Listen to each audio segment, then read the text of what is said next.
Assalamualaikum warahmatullahi wabarakatuh. Halo guys, bertemu lagi bersama saya Fadila Pende. Di video kali ini saya akan menjelaskan atau membagi ilmu kepada teman-teman sekalian, yaitu mengenai perbedaan artikel, makalah, dan laporan penelitian. Yang pertama dulu kita bahas yaitu artikel yang ditulis dalam bentuk artikel untuk kemudian diterbitkan dalam jurnal-jurnal memiliki kelebihan-kelebihan dibandingkan dengan yang ditulis dalam bentuk laporan teknis resmi. Laporan teknis resmi memang dituntut untuk berisi hal-hal yang menyeluruh dan lengkap sehingga naskahnya cenderung tebal dan direproduksi dalam jumlah yang sangat terbatas, dan diakibatnya hanya kalangan yang sangat terbatas saja yang dapat membacanya. Di sini terdapat penulisan artikel menggunakan sistematika tanpa angka ataupun abjad. Ada 10, yaitu judul, nama penulis, sponsor, abstrak dan kata kunci, pendahuluan, metode, hasil, pembahasan, kesimpulan dan saran, dan yang terakhir, daftar rujukan. Sedangkan artikel non-penelitian mengacu kepada semua jenis artikel ilmiah yang bukan merupakan laporan hasil penelitian. Artikel yang termasuk kategori artikel non-penelitian antara lain berupa artikel yang menelah suatu teori, konsep, ataupun prinsip. Penulisan artikel menggunakan sistematika tanpa angka ataupun abjad. Sebuah artikel non-penelitian berisi hal-hal yang sangat esensial. Karena itu, biasanya jumlah halaman yang disediakan tidak banyak, antara 10 sampai 20 halaman. Di sini ada 7 unsur pokok yang harus ada dalam artikel non-penelitian dan sistematikanya, yaitu judul artikel, nama penulis, abstrak dan kata kunci, pendahuluan, bagian inti, penutup, dan daftar rujukan. Lanjut pada materi yang kedua, yaitu makalah. Salah satu tujuan pokok penulisan makalah adalah untuk meyakinkan pembaca bahwa topik yang ditulis dengan dilengkapi penalaran, logis, dan pengorganisasian yang memang perlu diketahui dan diperhatikan.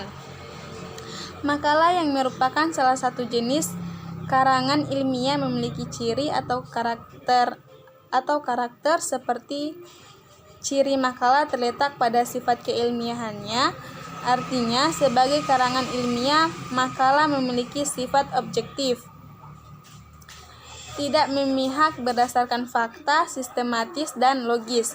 Isi dan sistematika penulisannya yaitu ada 3, bagian awal, bagian inti, bagian akhir. Bagian awal terdapat halaman sampul, daftar isi, daftar tabel, dan gambar jika ada. Yang kedua, bagian inti terdapat pendahuluan, teks utama, dan penutup. Di bagian ketiga, bagian akhir, daftar rujukan, lampiran jika ada. Dan pada materi yang ketiga yaitu laporan penelitian. Laporan penelitian kuantitatif disajikan secara lugas, objektif, dan apa adanya. Isi pokoknya adalah apa yang diteliti, bagaimana penelitian dilakukan, hasil-hasil, serta kesimpulan penelitian. Di sini ada sistematikanya, ada 3, yaitu bagian awal, di dalamnya ada halaman sampul, halaman judul, abstrak, kata pengantar, daftar isi, daftar tabel, daftar gambar, daftar lampiran, dan daftar lainnya. Sedangkan di bagian inti ada bab 1 pendahuluan, bab kedua kajian pustaka, bab ketiga metode penelitian, bab keempat hasil penelitian, bab kelima pembahasan, dan bab keenam penutup. Sedangkan di laporan penelitian kualitatif yaitu harus mampu memberikan gambaran yang utuh dan kontekstual tentang topik yang diteliti. Terdapat 3 metode format yang dapat digunakan dalam menulis laporan penelitian kualitatif, yaitu format tetap 1, format tetap 2, dan format bebas. Di bagian awal terdapat 8 isi, yaitu halaman sampul, halaman judul, halaman abstrak, kata pengantar, daftar isi, daftar tabel, daftar gambar, dan daftar lampiran. Di bagian inti terdapat format tetap 1, yaitu bab 1 pendahuluan, ada bab 2 metode penelitian, bab ketiga paparan data dan temuan penelitian, bab keempat pembahasan, dan bab kelima penutup.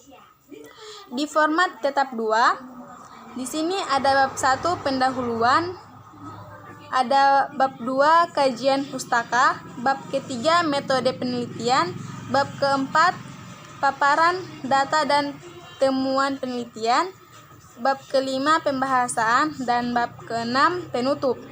Sedangkan di format bebas terdapat bab 1 pendahuluan, bab kedua, bab ini dan seterusnya memuat hasil-hasil penelitian yang diperoleh, judul dan isi masing-masing bab disesuaikan dengan topik dan hasil penelitian termasuk pembahasannya.